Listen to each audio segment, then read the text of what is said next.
Selamat pagi para netizen dimanapun kita berada, salam inspirasi bagi kita semua. Ini agak menarik juga ternyata ya. Dalam survei terbaru, poll tracking ya menyebutkan bahwa Prabowo tertinggi ungguli Ganjar dan Anies Baswedan ya. Setinggi-tingginya ya survei Pak Prabowo, kalau rakyat tidak menginginkan maka tidak akan menjadi presiden begitu ya. Apalagi ya wakilnya itu adalah Pak Muhaimin, terus kemudian capresnya adalah Pak Prabowo.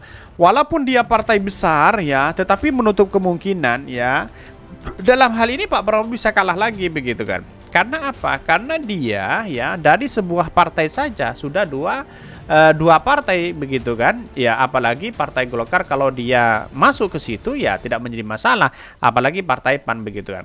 Ya pada hakikatnya katanya sih ya pertemuan dengan SBY kemarin dengan Pak Golkar menunjukkan bahwa dia akan masuk koalisi perubahan. Ya, ini masih muncul spekulasi begitu kan. Tetapi ya Pak Prabowo bisa menang ya asalkan ya Pak Jokowi juga mendorong Pak Prabowo di situ main dua kaki begitu kan ya.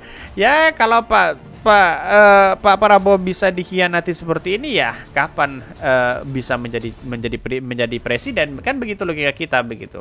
Jadi Pak Prabowo itu saya rasa dalam strategi perang dia sangat mumpuni sekali begitu kan, sangat bagus dan orang yang cerdas, orang yang nasionalisme sangat tinggi begitu. Tapi dalam strategi politik ya menurut saya pribadi masih kurang begitu, walaupun dia berpengalaman begitu kan.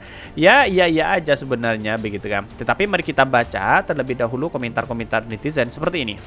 Ini komentar-komentar netizen sangat luar biasa begitu ya. Survei terbaru poll tracking Prabowo tertinggi ungguli Ganjar dan Anies Baswedan ya. Wih, kuda hitam nih dari Kelme Felix begitu. Wah, kali ini sudah pindah ya pemenangan survei ke partai Prabowo ya, Prabowo Subianto. Polling awalnya Ganjar paling tinggi. Pak Anies nggak mungkin menang surveinya kan, nggak mungkin mau bayar tukang survei.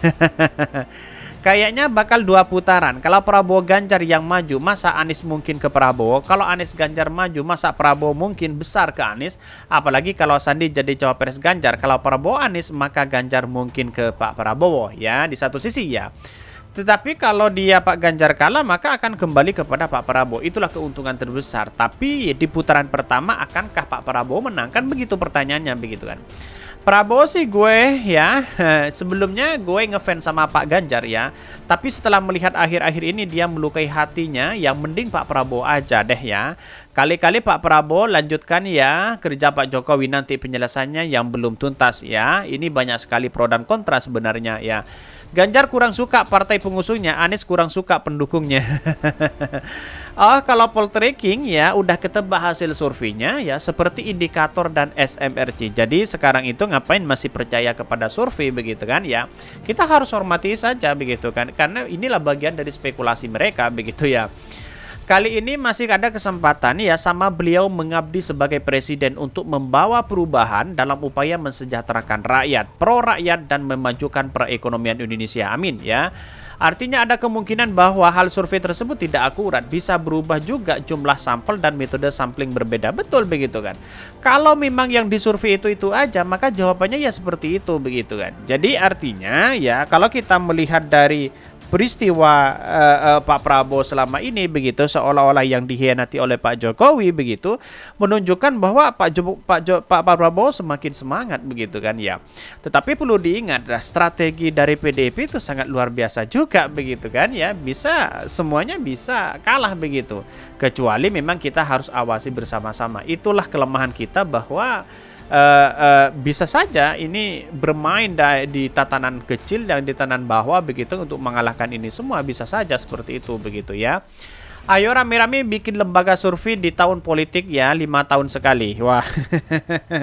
Ya kalau mau survei silahkan aja, tapi kalau nggak ada uangnya ngapain juga, kan begitu logika kita begitu. Tetapi mari kita baca terlebih dahulu beritanya seperti ini. Ini beritanya survei terbaru poll tracking Prabowo sebut ya, Prabowo ya tertinggi ungguli Ganjar dan Anies Baswedan. Bayangkan begitu, dulu poll tracking sangat gebet sekali bahwa ya hasil surveinya itu Pak Ganjar begitu ya. Hasil survei terbaru poll tracking Indonesia menempatkan Prabowo Subianto sebagai calon presiden dengan elektabilitas tertinggi. Bahkan elektabilitas Prabowo lebih tinggi dari dua calon presiden lainnya, Gubernur Jawa Tengah Ganjar Pranowo dan mantan Gubernur DKI Jakarta Anies Baswedan ya. Survei tersebut dilakukan pada 9 sampai 15 April 2023 atau sebelum PDIP Perjuangan mendeklarasikan Ganjar sebagai kandidat calon presiden. Dalam survei dengan simulasi 20 nama, ya, Prabowo menempatkan posisi pertama dengan perolehan elektabilitas 28,8%, sementara Ganjar menguntit di belakang dengan elektabilitas 27%. Artinya kalau kita melihat survei-survei seperti ini, ya bisa saja kemenangannya adalah Pak Prabowo, begitu kan. Tetapi maaf ya, di satu sisi survei-survei itu bisa salah, begitu kan ya, karena mungkin di satu sisi tidak kredibel, informannya siapa, begitu kan. Kalau itu aja ya orang tidak akan begitu percaya, begitu. Bahkan ini disebutkan Prabowo dan Ganjar ya terpaut tipis di margin of error, tapi relatif Pak Prabowo di atas Ganjar, kata Direktur Eksekutif Poltreking Indonesia ya Hanta Yuda dalam konferensi persnya. Selanjutnya, Anies yang dijadikan bakal calon presiden dari Koalisi Perubahan untuk Persatuan berada di posisi ketiga dengan elektabilitas 19,3%. Kemudian ada juga nama seperti Ridwan Kamil, ya, Agus Harimurti Yudhoyono 2,8% dan Erick Thohir. Ya, survei-survei seperti ini kan tergantung sponsornya siapa mereka, begitu kan ya. Kalau sponsornya banyak, ya otomatis dia menjadi urutan pertama, begitu ya. Bahkan ini disebutkan menurut Hanta ya, nama Prabowo juga masih unggul ketimbang Ganjar dan Anies ya dalam simulasi 10 nama dan 3 nama kandidat capres. Bahkan ia menentukan elektabilitas Prabowo mengalami kenaikan signifikan pada April ya daripada bulan-bulan sebelumnya. Sementara Anies stabil di bulan-bulan sebelumnya dan Ganjar elektabilitas masih ya fluktuasi ya. Dalam hal ini ada kaitannya juga dengan penolakan Timnas itu, begitu kan ya. Tetapi kalau menurut saya pribadi dengan adanya survei seperti ini, ya kenapa masih percaya dengan hal itu, begitu ya.